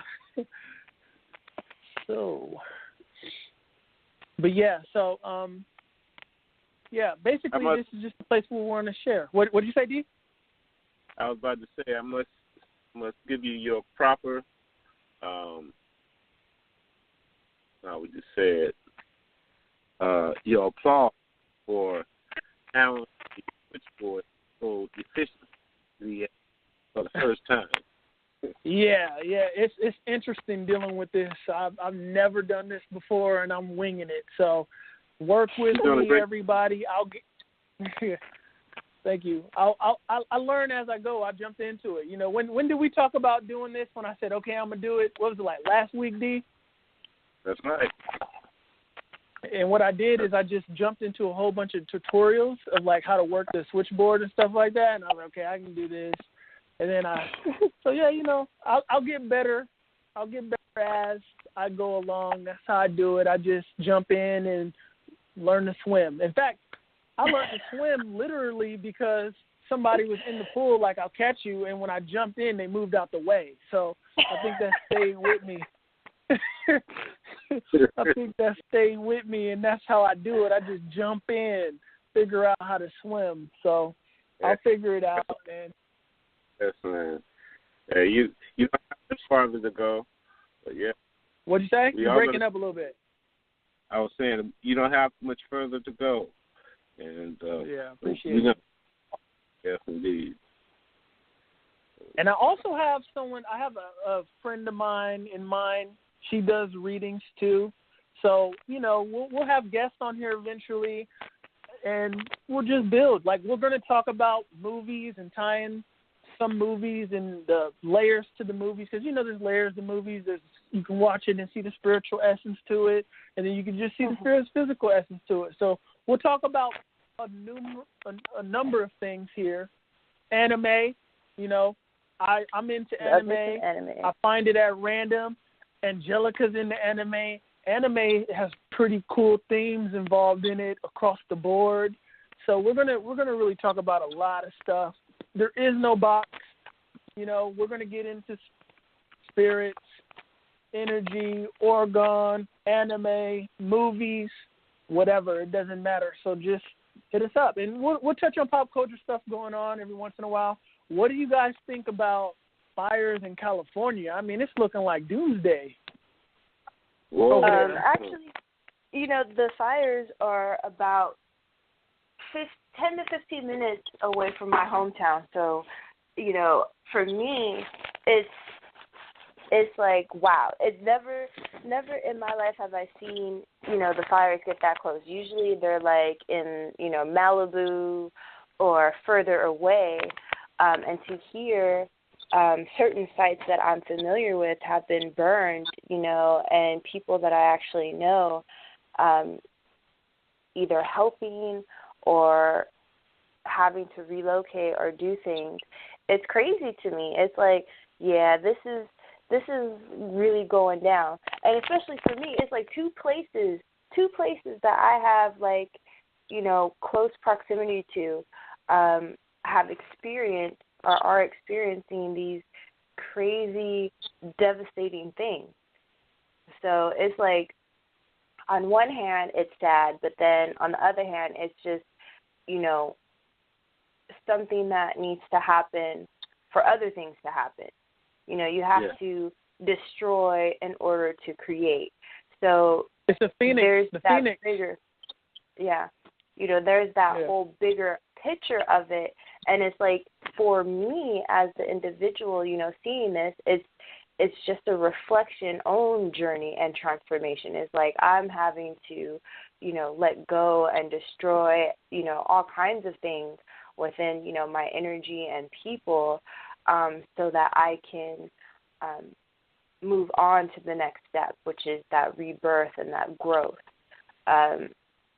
So it's for me, it's wild. It's like, it's like, what was that one movie that they had? Something about LA, and it was like this huge inferno, going on.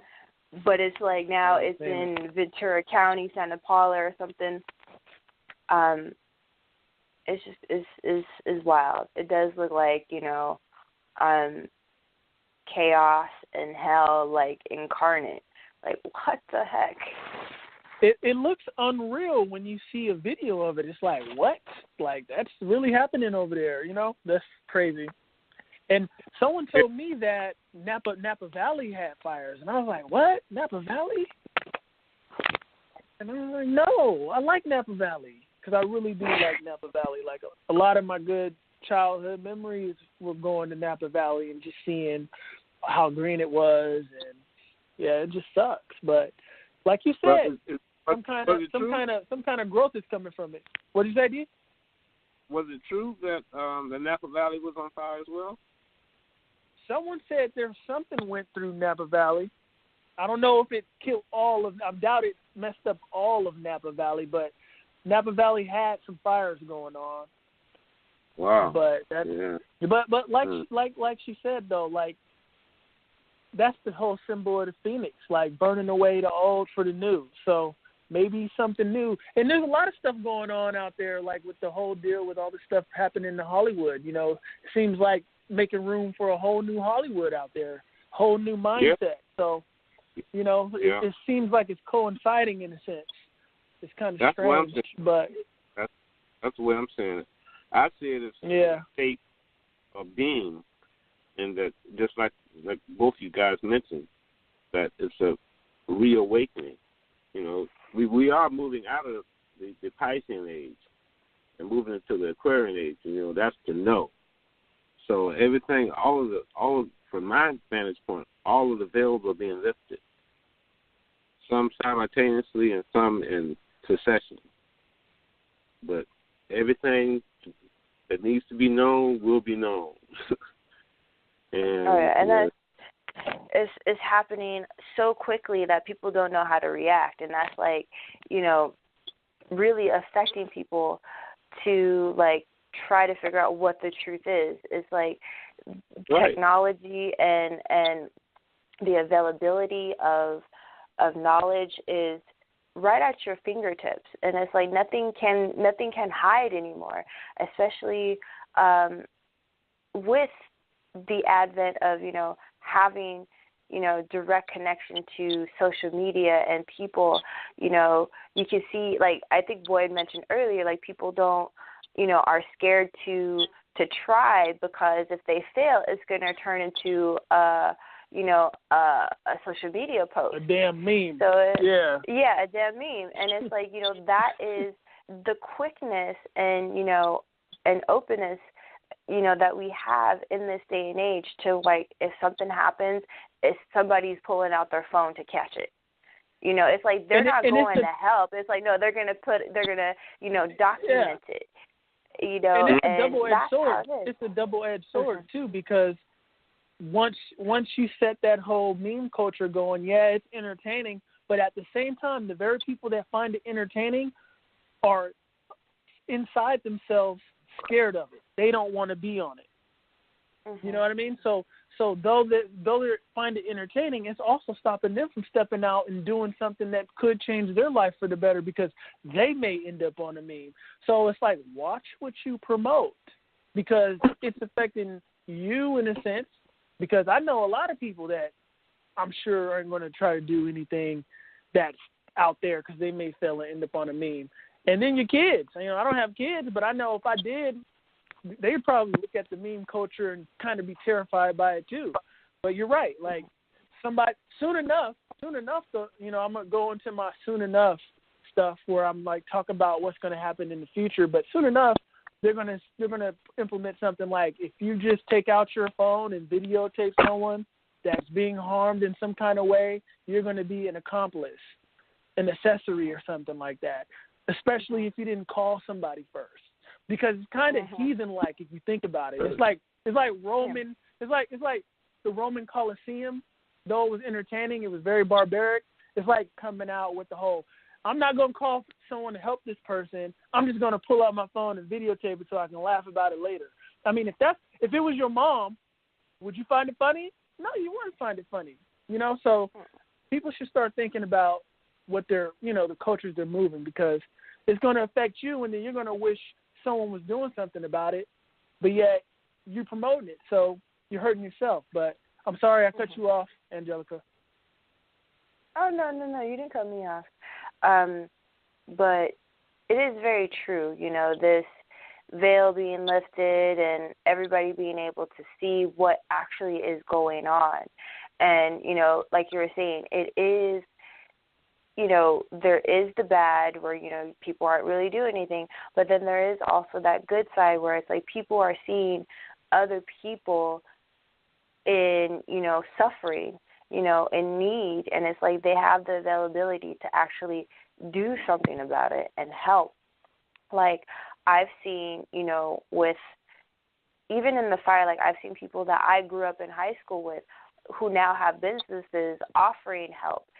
Come to this, come to our location. We'll give you, food and blankets and water. And even, here in Puerto Rico, it's like, you have people sending stuff and, trying to help. What is it that we can do? And it's like you have this communicate, like, this is what's really going on. This is what we actually need. And not to really follow, what the mainstream, social media or news is telling you. Because it's like, if I would have believed everything that the news would have told me, I wouldn't have come to Puerto Rico, because they were saying there's no food and there's no, no electricity anywhere. There's no water, there's no, nothing. You don't have no cell phone reception, nothing. you know. And it's that mentality that, you know, that those scare tactics, it's like, well, what's really going on? You know, because it's like they're saying this and they're showing this, but like the people that I've, you know, spoken to and that I've had contact with say that it's not that. You know, and now being here, it's like, what the heck are they talking about? It's not like anything like they said. You know, people aren't in the streets talking about they're hungry. People aren't stealing from anybody, you know, anything like that. It's quite the opposite. Like, when I came here and, like, me and my cousin went to go get something to eat, this, you know, we're standing there, you know, looking, trying to decide where we're going to go and which way we're going to walk. This ex-Marine comes up to us saying, "Are you guys in trouble? Do you need any help?" And we were like, "No, we're fine." He's like, "Well, because you guys look a little lost, and, you know, if you need anything, you know, let me know, because I'm here to, you know, because I want to help."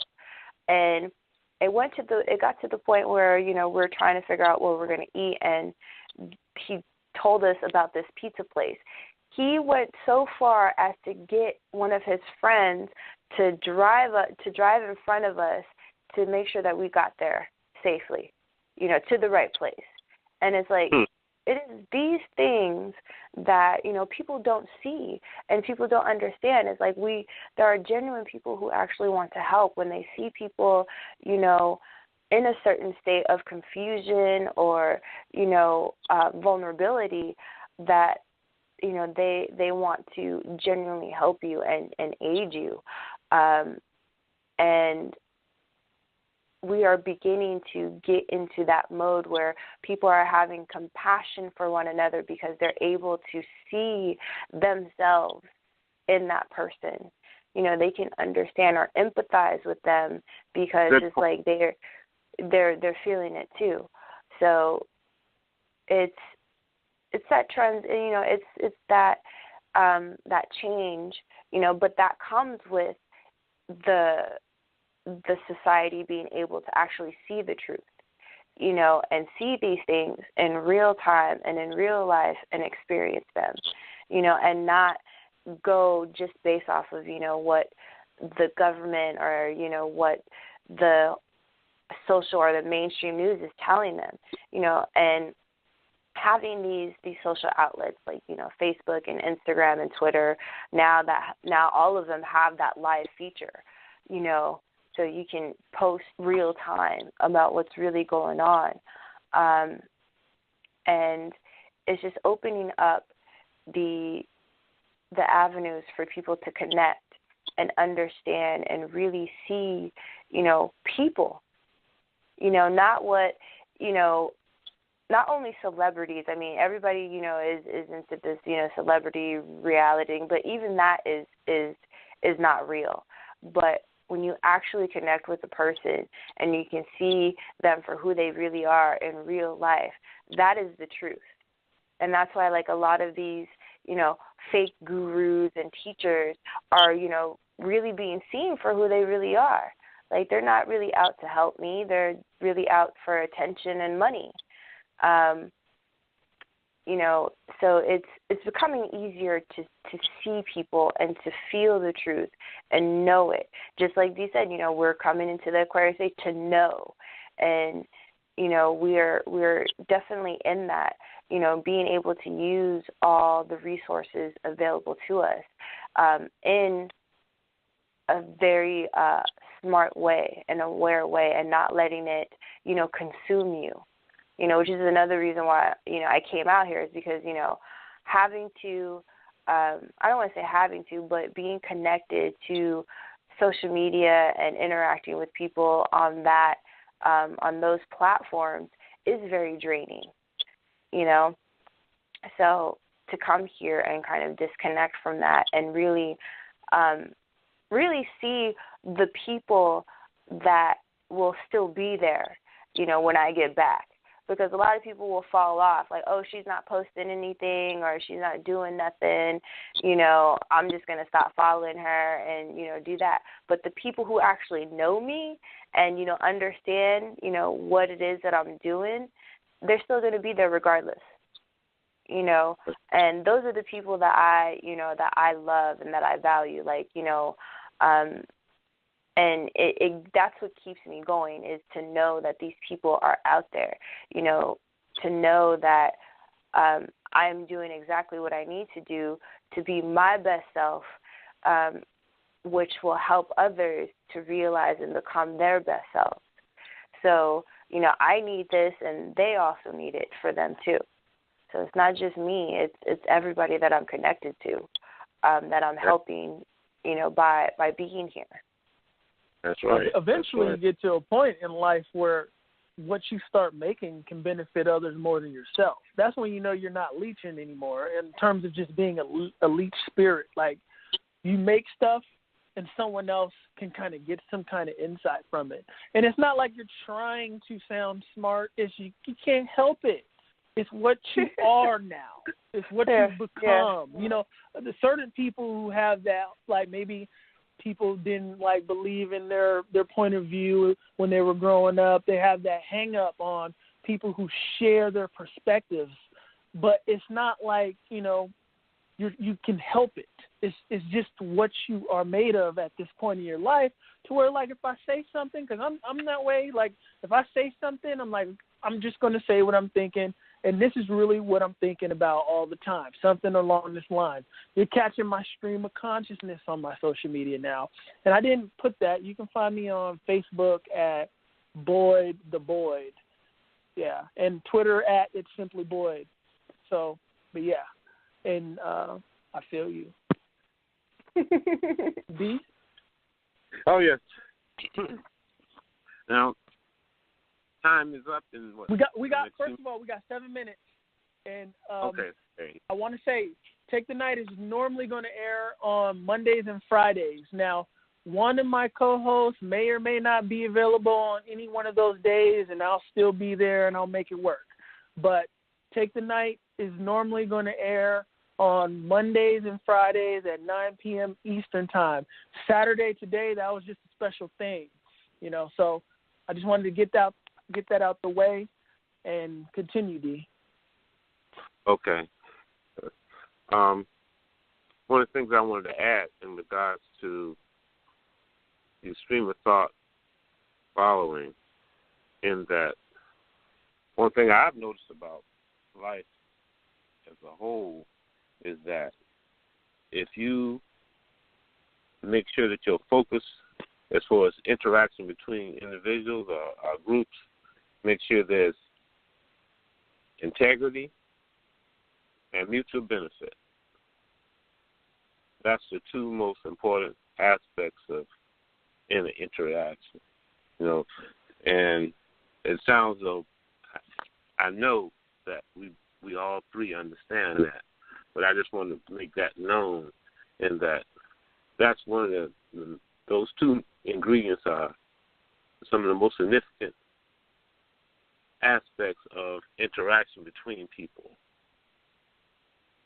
If it's I definitely have to agree with you on that, for real, especially mutual benefit. Like, people will hit you up and want you to share something, or, you know, I literally had someone that wanted to write a song with me, but they never would share a song of mine. And I was kind of like dumbfounded and confused about that. I'm like, so you want me to write a song with you, but yet you never showed me that you can be a like a symbiotic kind of spirit with me. You know what I mean? Like I'm willing to give you my energy, but yet you just want to take my energy. You don't want to help my energy. You know what I mean? So I definitely agree with you on that. Yeah, it's got to be reciprocated. Otherwise, one is going to go lacking, and that the one goes lacking, it can go deeper into depression. Just, you know, so it's best to not even go there. If you see someone is not treating you, you know, with integrity and mutual benefit, it's not good for you. That's what I feel.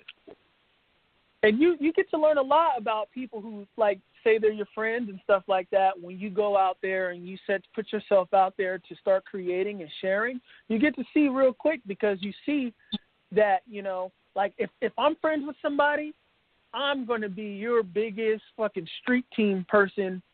I'm going to talk about you to everybody I know. D, I told you about Angelica. Angelica, I told you about D. My lady Sarah knows about both of you guys. And anybody else that touches me, I can't stop telling you about them because that's just who I am naturally. I'm naturally somebody who's going to, if I like what you're doing, I'm going to like what you're doing. I'm not going to say that's cool, but no, I don't want no one else to know. I don't want anyone. It's like, you know, it's like people like to try to keep you to themselves in some kind of weird sense. Like, and that's part of the reason why I decided to start this radio show. Not only is this a place where the three of us can share our perspectives, but I want other people that have perspectives and, you know, they have studied in a certain area to come through and have a platform to be able to speak, because I'm tired of people trying to hide me, but you can't expect people to tell others about you. You have to step out there and take and show what you have to offer. And, you know, that's what it's about, and that's what you have to learn eventually. But you really get to see who's pushing for you and who's going to really be there for you when you step out there and start doing something that comes from within. That's so true. People will share something of someone they don't know and never will know, some people, before they share something of somebody they know. It's very weird. I'll never understand it. It is weird. Oh my gosh. I can give a fuck about somebody I don't know and will never see. But if I know you and you're dope at something, I'm going to share you, because I listen to unknown artists and people on YouTube that have perspectives. You don't have to be on TV for me to stop and listen to you. I'm going to listen to you if you say something that touches me in some kind of way. I can tell you, think for yourself. Because with me, it's about being around people who think for themselves and want to create and believe in themselves and build something. I'm not jumping on wagons. I want to build from the ground up with people, and that's what I'm about. So I'm definitely going to share something of people that I like and stuff like that. And we got 1 minute and 43. I'm just letting you guys know and counting. Well, I will say that this experience has been an awesome one, and I'm very thankful and grateful for you both. I'm excited and honored to be able to express and learn with both of you guys. So thank you for having me, and thank you for your expressions and, you know, your knowledge and your wisdom. Thank you. We thank you. No problem. Thank you. I must say that it's definitely been an honor, and I'm enjoying the conversation, and I know that those who listen will also enjoy the conversation, because it's been uplifting and very balanced. We look forward to many more in the future, and I'm going to say good night to my co-hosts. All right. Good night, D.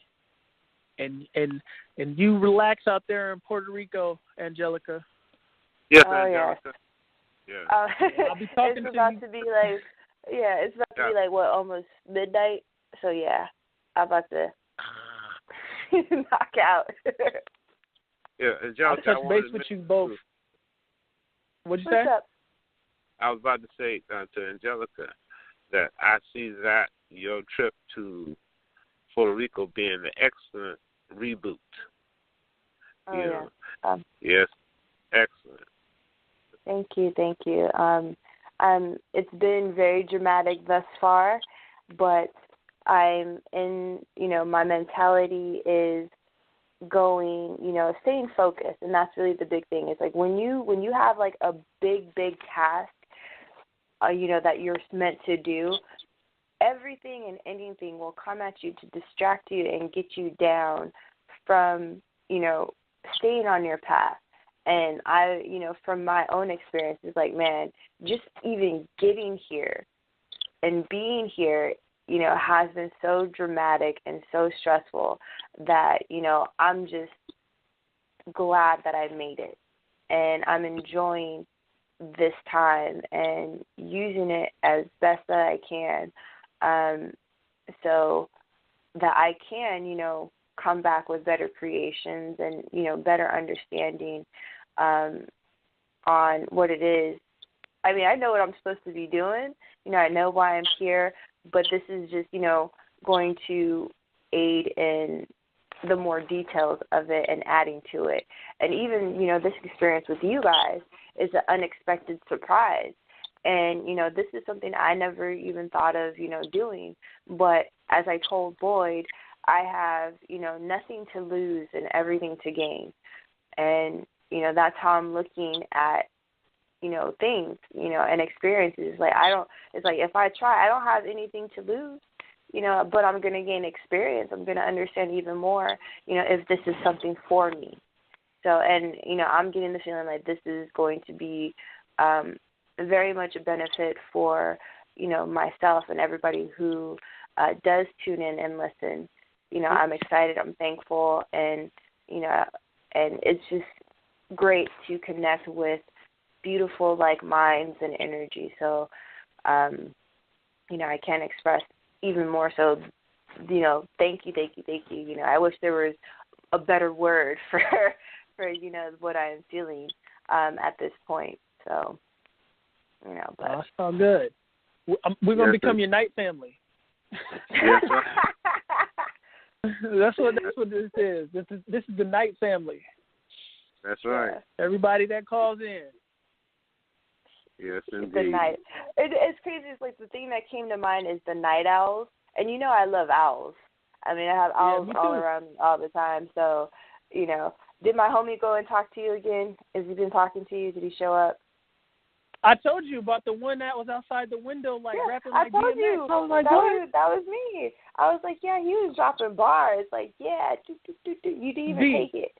I had this owl outside my window one night. I was working on some music, and there was an owl outside my window, and its who was so unorthodox. Like, it was rapid fire, and it was stopping. It was like he was rapping or something. And I hit Angelica up on Facebook because she had sent me something about owls. And with me and her, she'll send me a goddess guidance or something, and she'll tag me in something, and it'll always have something to do with something I'm seeing in my realm. That's how I know there's a connection there. You know what I mean? That's why I keep in touch with her, and I like to communicate with her because she's really. I was meant to meet her when I met her, And so I was like, this is weird owl out here rapping and stuff. It was strange. I should have recorded it because no one's going to believe it. I called him DMX.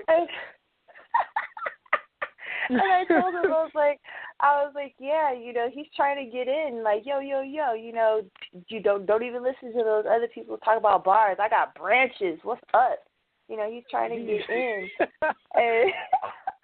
And then what was the other one? The cricket. The cricket came too. Yeah, I was like, the cricket. She posted something. You posted something about crickets, right? No, you were talking about. I told you about how the crickets. You told me about it. And then I started going on cricket. About I was like, that's Jiminy Cricket. He's trying to tell you something, Yeah, but, I'm the animal totem. Like, as soon as I see something very random like that, I'm looking it up right away because I know how the spirits talk to me. So, I see a cricket that's like the size of bigger than somebody's big toe jumping on my car while I'm in the middle of a parking lot. I'm like, there's no grass, so let me look into what this cricket is trying to tell me here. And then one jumped on Sarah. What'd you say, D? Yeah. That's keeping it real. Looking at it the way it is. Yeah. Exactly. And that's what over time people get in the habit of doing that too. When you see some kind of obscure creature, it's telling you something. That's right. And that's the Native Americans particularly always dealt very well with animal spirits, and I think some of that's been lost with certain people, but you learn a lot about yourself and about where you're headed too. Like when I was doing this, I took before I was like, I got to get relaxed for this. So I took one of my magical shower baths is what I call it, right? Because I do well in water. Like water really, I get real creative and wordy when I'm in water and I relax. and I saw a spider above me building a web. And I was like, okay, that's a sign that I'm, because I'm webbing something. Just this whole blog talk adventure. I don't know how I was going to do tonight. I didn't know. And I don't know where it's going, but I know it's building a web for something. And I was like, okay, I'm getting my signs here. That's the spider talking to me. Because I'm like, why is he in here? It's like wet and steamy, and he's trying to build a web. And I'm like, okay, that's definitely for me. Well, actually, spiders also symbolize the shadow self. So of course, and yeah. And I deal with that shadow self a lot. Yeah. So it's coming into that understanding and dealing with that, because a lot of people do deny that dark side, or that I'm perfect, I don't do anything wrong. And like we were talking about earlier, making mistakes, and acknowledging that your mistakes allowed you to learn what not to do, exactly. and accepting that. So, it is very much, also about the web and, linking things and people together. So, I think Mari has a video on spider symbolism. So I'll see if I can send that to you so you can actually, get some more information on it as well. Do that. Yeah. Do that. I will. A lot of times when I see something, I see how it, because I'm always looking for that info. I always tell you to send it to me. I eat this kind of stuff up. Normally when I see something, I just kind of, okay, what is this telling me from me? And then I go look at the sources. You know what I mean? But I knew, because what I noticed particularly about the spider is it webbing in an environment that wasn't really practical for trying to build a web, I'm like, what is he doing? Like, the wall's wet, He was trying, he was getting it. I was like, oh, my God. He's like, I don't care. I'll do it. This is where I want to do my web. Freak you taking a bath. I don't care. Yeah. You still there, D? Yes, I'm still here. Yeah, I think we're in the after hours now, but it's all good. I didn't know we had time in the after hours. I didn't know, but I'm learning this thing. I guess we're like in the after hour. Oh yeah. But yeah. Yeah. But yeah, man. It's I've been noticing the insect. Well, Fibonacci. The Fibonacci series. Yeah. That's always been intriguing to be able to tie in the entire understanding about life and energy. And for those who don't know what Fibonacci is, or the Fibonacci sequence, it's a standard way of looking at all things in a numerical composition. For instance, all trees have a certain amount of, if they're within a certain family, same amount of leaves on a branch. Certain flowers, they all have the same amount of petals on each flower. So, and we go further into even insects. They all have the same amount of wings or legs. They all in sequence. And the numbers go from 1, 2, 3, 5, and it continues. You just add on to each number. And you see this in the universe, what they call sacred geometry. Exactly. So, yeah. So it's a all circle within a circle within a circle within a circle within a circle within a circle within a circle, just building and expanding the same patterns outwardly, as exactly. Yeah, and inwardly, as above, so below. No doubt. Yeah. So it was great having you guys on here. I'm glad you guys wanted to be a part of this, and I hope you guys come on Mondays and Fridays whenever you can. And We'll figure this Friday. thing out. What'd you say? Friday at 9 as well, right? Yeah, exactly. Mondays and Fridays. And yeah. You still there? And Angelica? Okay. Well, I know you need to get your rest. Okay. It's like, I know you guys are comfortable calling me Angelica, but it's actually Angelica. It's pronounced in Spanish. Okay. We'll get Angelica. Yeah. Angelica. Okay. Yeah. That's it. Yes. Right. So, Angelica. Yes. I'm gonna have to write that down phonetically. I'm gonna have to write it down phonetically so I can remember that. Yeah. Angelica. And that's one thing I wanted to mention to you. While you're in Puerto Rico, I don't know whether you had it on your agenda, but you should, and my suggestion is try to find the wisest woman on that side of the island. But what if it's me? I'm kidding. That's me joking. That's me joking. It is. It is also. But you get my drift, though. Yeah. I do. And, the one thing is like when I came here last time, because this is my second time here, I came here the beginning of this year, actually. I ended 2016 in a plane and landed here the 1st of January of 2017. So, I started it off here, now I'm finishing it here as well, and started 2018 off the same way. So when I got here, I was looking for that, kind of holistic healing, people, but there aren't any. There's another woman who is here who was, having classes or going to like certain drumming areas and stuff like that, and even she had some problems finding certain herbs and certain people who are informed of things like that. Whoa! I know for myself, like there are people here, but they're not known. It's like you have to talk to a certain individual to know. And it's like on this side or where I'm at, this is a very small community. I think I told Boy this is technically the second least populated city or town in Puerto Rico. And everybody here, they have a very religious background.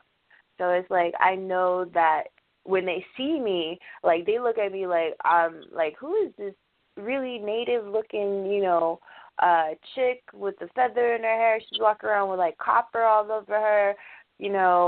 What's her deal? And so I know their mentality is not like, let me talk to them about, where can I get some sage, or do you know, what the best, where the best, water is, or, things like that. I can't, I don't want to say I can't, it's just there's nobody here like that.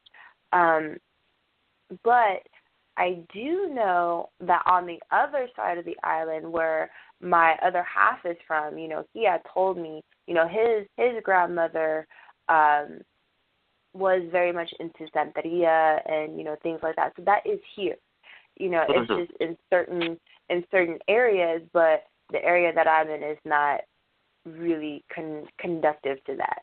So it's like, in the area that I'm in, I'm probably the person to come to ask questions. Go to her. She's up on the mountain.